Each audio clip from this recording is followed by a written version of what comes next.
Salut tout le monde, nouvelle vidéo, épisode 4 de la bourse en quelques minutes. Mais avant de continuer, n'hésite pas à t'abonner, à liker, à partager, c'est super important. Je vous remercie. Donc, récapitulatif, épisode 1, je vous ai expliqué en gros ce que c'était que la bourse et notamment ce que c'était les actions, à quoi ça servait. Épisode 2, je vous ai montré la différence entre les entreprises cotées et les entreprises non cotées, donc le private equity. Je vous ai parlé également des obligations, donc c'est-à-dire la dette des États ou la dette des entreprises.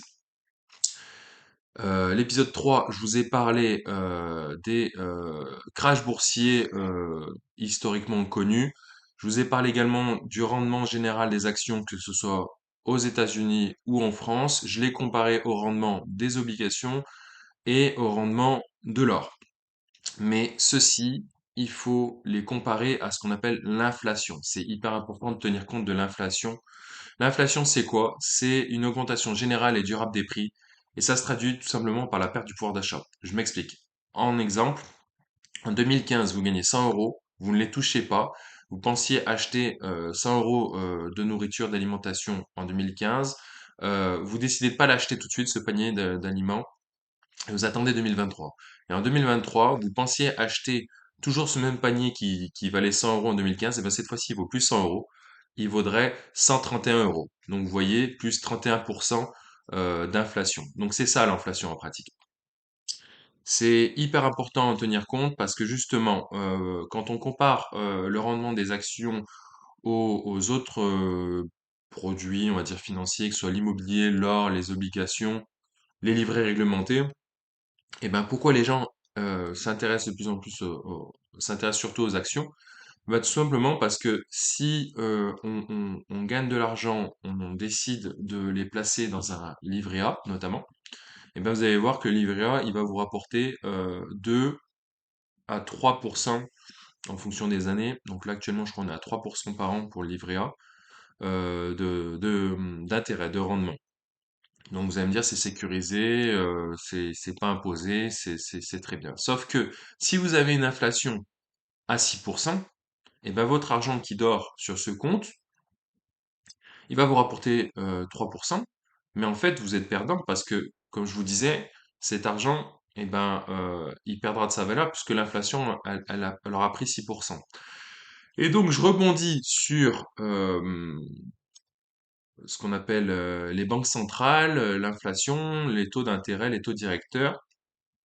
C'est important de tenir compte de la macroéconomie, donc la décision de ces banques centrales. Donc, je vais vous en donner deux exemples les plus connus. En France et en zone euro. En zone euro, c'est ce qu'on appelle la Banque centrale européenne. Donc, c'est qui est à la tête de la Banque centrale européenne? C'est Christine Lagarde. Donc, pourquoi les gens s'intéressent à ce que Christine Lagarde dit lorsqu'elle fait un discours?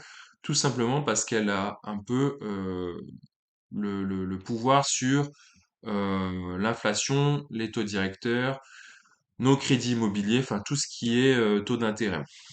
Donc, Christine Lagarde, elle cherche à, et c'est le rôle des banques centrales, hein, donc la Banque centrale européenne, elle cherche à lutter contre l'inflation et à favoriser, on va dire, la croissance. Donc, la Banque centrale, on lui donne des infos, on lui donne le PIB, le produit intérieur brut, donc c'est la production d'une nation ou d'une la zone euro. On lui donne les chiffres du chômage, on lui donne les chiffres de l'inflation. Et elle, pour réguler tout ça, pour faire en sorte que l'économie tienne, elle, tout simplement, la Banque centrale va ajuster ce qu'on appelle les taux directeurs. Donc là, les taux directeurs, ils sont de l'ordre de 4%, si je dis pas de bêtises, en zone euro. Et donc, en fait, tout le monde attend avec impatience une baisse des taux directeurs en juin 2024. Donc, sauf surprise, il y aurait une baisse des taux en juin 2024 de ces taux directeurs. Ça signifie quoi? Ça signifie qu'en pratique, si l'économie est faible, si la croissance est faible, si le taux de chômage est élevé, si le nombre d'employés est faible, si la production, si le produit intérieur brut est faible, enfin tous ces facteurs-là sont mauvais, elle n'aura pas d'autre choix que de baisser ses taux directeurs en vue de relancer l'économie.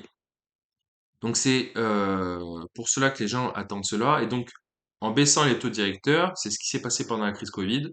On était enfermés, c'était le confinement, on ne produisait plus vraiment, et donc du coup, la Banque centrale n'avait pas d'autre choix que de baisser les taux directeurs et donc de faciliter l'accès au crédit bancaire, prêter de l'argent plus facilement pour justement relancer cette économie.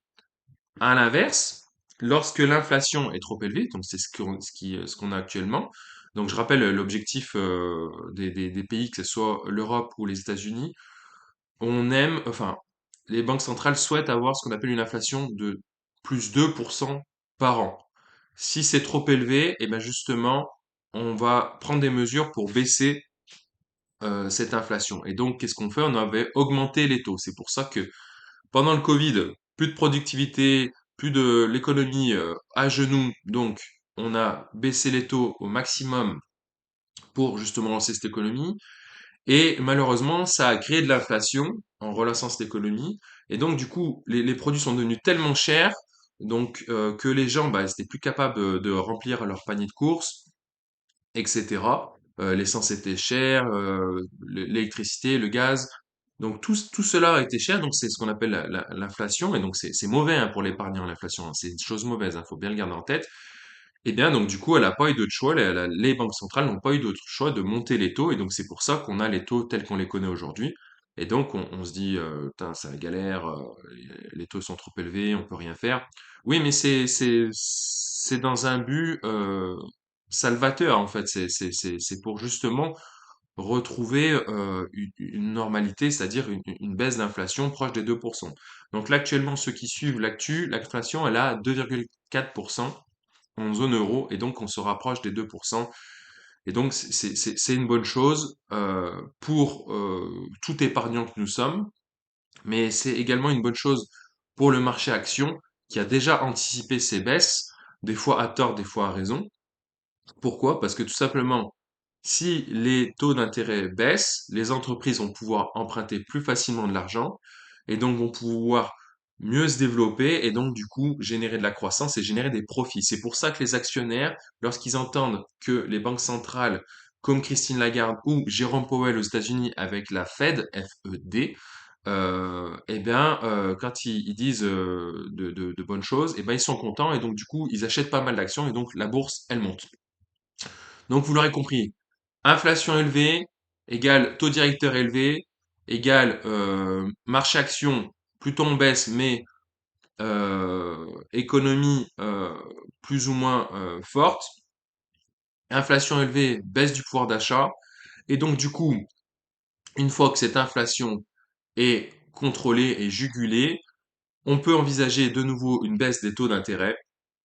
Et donc, du coup, les actionnaires sont satisfaits parce que et s'emballent, il y a une euphorie. Pourquoi? Parce que tout simplement, ils vont acheter des actions des entreprises cotées et qui vont, grâce à cette baisse des taux, vont pouvoir mieux se développer et générer des profits, on l'espère. C'est la fin de cette vidéo. Nouvelle vidéo prochainement, l'épisode 5. Abonnez-vous, likez, mettez le pouce vers le haut et puis je vous dis à plus.